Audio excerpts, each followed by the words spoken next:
Pediatra, hoje eu quero te convidar para uma reunião clínica diferente. Mas olha, não é para discutir um caso de bronquiolite ou febre prolongada, não. É para falar do paciente mais negligenciado da nossa rotina, o nosso consultório.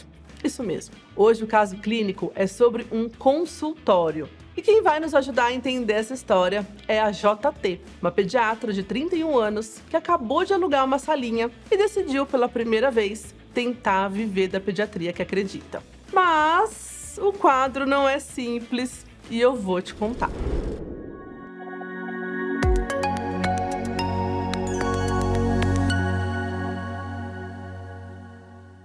Mas antes, se você ainda não me conhece, eu sou a Julie, pediatra, hematologista infantil, pediatra de consultório e cofundadora aqui do PDC. E nesse canal, nós ensinamos de forma prática, não só a puericultura, mas também a gestão e o marketing que você, pediatra, precisa para se tornar referência aí no seu consultório.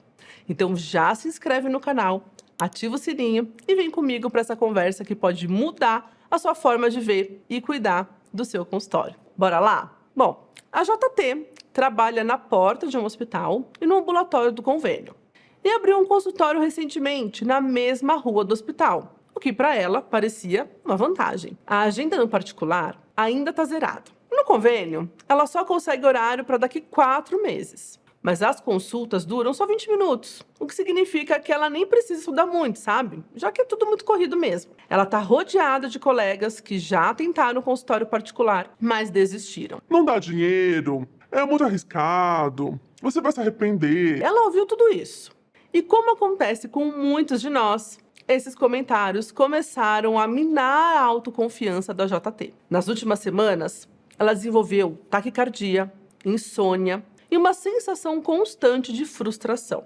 E aí você deve estar pensando, isso é só ansiedade, todo mundo tem um pouco. Mas não, isso é um alerta clínico de que o consultório dela está pedindo socorro. A gente foi mais a fundo nesse caso e percebeu que esse problema não acontece só com ela. Todos nós temos esses mesmos sintomas, porque viemos de uma formação médica que nunca nos ensinou a empreender, a liderar, a divulgar, a confiar na gente fora do hospital. E é por isso que a gente criou aqui dentro do PDC o protocolo com os pilares para ter um consultório saudável, organizado, lucrativo e que nos permite dormir em casa todas as noites sem depender exaustivamente dos plantões. Então vamos lá, gente? Qual que é o primeiro pilar dessa nossa metodologia aqui do protocolo?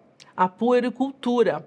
Aqui a gente não está falando de pesar, medir, anotar tudo isso. A gente está falando de fazer uma consulta que fideliza, que encanta, que acolhe e orienta de verdade. A JT, por exemplo, se sente insegura para atender puericultura. Ela acha que não teve uma boa base teórica, que a residência dela falhou e que ela precisa ser especialista em algo para ter autoridade. Mas a verdade é, a gente precisa saber conduzir uma consulta completa, com segurança, com método, com embasamento. Isso sim constrói autoridade. A gente precisa aprender a puericultura do pré-natal até a adolescência, com embasamento científico sim, mas também com muita prática, com as palavras certas para falar com a mãe, com os materiais certos para encantar a família, com a lógica da consulta que gera valor. E isso, gente, infelizmente, a residência não nos ensina. Mas a questão não é só aprender essa puericultura que vai além dos livros, é se manter atualizado também. Nos meus quase 20 anos como pediatra, eu presenciei tantas mudanças, gente, mas tantas mudanças que se eu não tivesse ido atrás de me atualizar, eu ainda estaria prescrevendo papinha e peixe só depois de 1 ano. Mas assim como o mundo evolui, a puericultura evolui junto. E se manter sempre atualizado não é fácil mesmo. Afinal, a gente só tem congresso a cada 2 anos, os livros de puericultura são obsoletos, e o PubMed publica mais de 3.000 artigos todos os dias. Ou seja, se a gente tem que ter muita força de vontade para se manter atualizado na teoria, agora imagina na prática, com um tanto de produto, fórmula, sabonete que sai no mercado todos os meses. Mas não é só de puericultura que vive um consultório, gente. Aqui a gente vai entrar no segundo pilar da metodologia, que é a gestão. Não adianta saber muito de medicina se a gente não sabe quanto custa a nossa hora, saber como precificar uma consulta, como lidar com impostos, como organizar a agenda, como treinar nossa secretária. Gente, a JT, ela nem tem ideia de quanto cobrar. Não sabe se tem que pagar o contador, como fazer contrato, se pode reajustar valor de consulta, se deve atender por hora, por demanda. Enfim, isso gera paralisia, gera medo. E aí o consultório não gira. A gente precisa enxergar o consultório como ele realmente é, uma empresa. Uma empresa com metas, com indicadores, com processos e principalmente com lucro. Porque se o nosso consultório não dá lucro, ele entra para a estatística junto com a grande maioria das empresas brasileiras. Ele fecha. Agora, a gente até pode saber examinar o paciente, mas como fazer esse paciente chegar até nós? Isso ninguém nos ensinou na faculdade mesmo. E aqui que entra o nosso terceiro pilar, que é do marketing.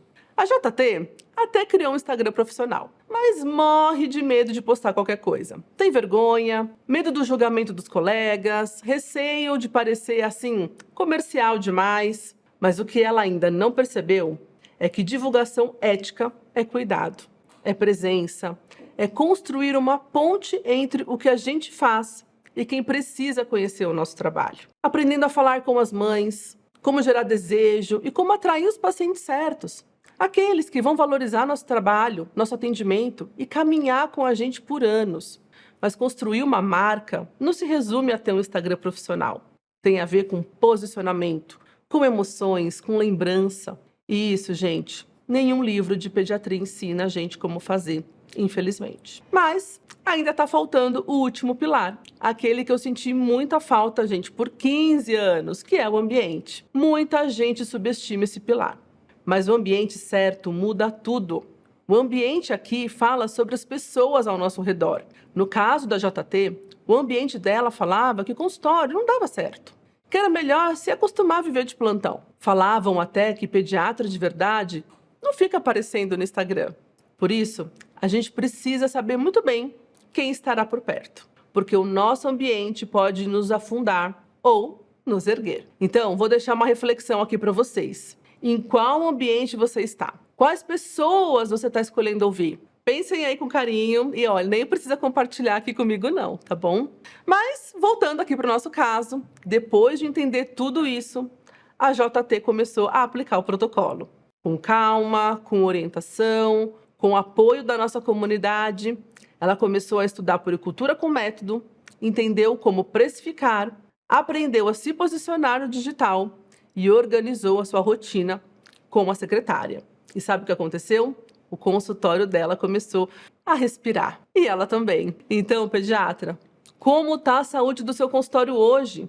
Ele tem batimento regular ou vive aí em arritmia? Está bem oxigenado ou está em hipóxia? Tem rotina, estrutura, propósito? Ou está aí numa UTI emocional? Se você está se sentindo como a JT ou já viveu algo parecido, tem 4 coisas que você pode começar a fazer ainda essa semana para mudar esse quadro. Escolha um horário fixo da semana para estudar puericultura com profundidade. Mesmo que sejam 30 minutos, crie esse compromisso com você. O conhecimento técnico é o que vai te dar segurança para atender melhor e se posicionar com confiança também. Abra sua planilha, ou um caderno mesmo, e calcule o valor mínimo que a sua consulta precisa ter para ser viável. Mesmo que não seja o valor que você vai cobrar agora, mas você precisa saber o seu ponto de equilíbrio. Só isso, gente, já muda a visão de gestão. Comece a postar no Instagram uma única vez. Algo simples, do seu jeitinho, com o seu jeito de falar. Fale sobre algo que você acredita na pediatria. Não precisa ser perfeito, só precisa ser verdadeiro. Você só começa a atrair quando começa a aparecer. E indo aqui para a 4ª dica para essa semana, olhe o seu ambiente de atendimento e escolha um detalhe para melhorar. Pode ser um cheirinho na recepção, um novo adesivo para dar para as crianças, uma placa com seu nome na porta. Pequenas mudanças ativam grandes viradas. E se você quiser dar esse passo com a gente, vem conhecer o PDC. Acesse o link aqui abaixo desse vídeo e vem entender sobre a nossa metodologia e a nossa comunidade com mais de 1000 pediatras. A gente está aqui para caminhar com você, com conteúdo prático, orientação real e uma comunidade que entende exatamente o que você está passando. Então deixa o seu like, compartilha com aquela amiga pediatra que está quase desligando os aparelhos do consultório e se inscreve aqui no nosso canal, porque toda quarta-feira a gente aparece por aqui com um conteúdo que salva a saúde da sua prática.